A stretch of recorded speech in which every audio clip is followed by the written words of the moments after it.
re-air the same.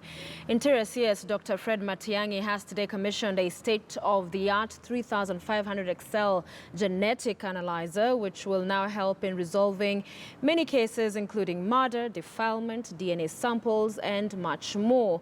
And as our reporter Grace Kuria now tells us, the CS launched the equipment which will produce results of 24 stains in 45 minutes, as opposed to the earlier 16 stains in the same time in Mombasa and Kisumu counties. The commissioning of the analyzers meant two things.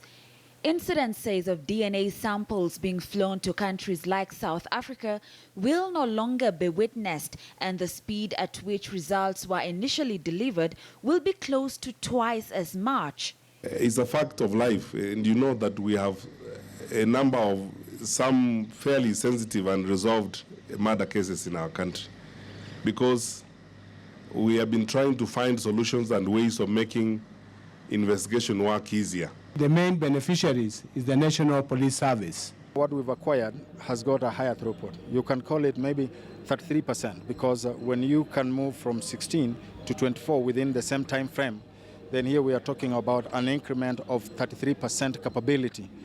That means we can clear a good number of cases. What we used to clear before, now we can go higher and clear 33% higher than what we used to do before. And there are proposals to make the system even better and even more efficient. Our intention is eventually, possibly, we, together with our counterparts at DCI, will create a DNA data bank that will possibly be able, whenever there is any blood stain or any fluid, human fluid, that can be captured and be run in our genetic analysis with a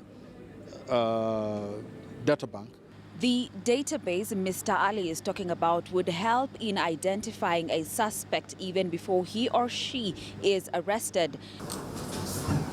The analyzers acquired at 40 million Kenya shillings will also analyze foods, drugs and other industrial substances for their chemical composition and if they are fit for human consumption and in compliance with Kenya Bureau of Standards.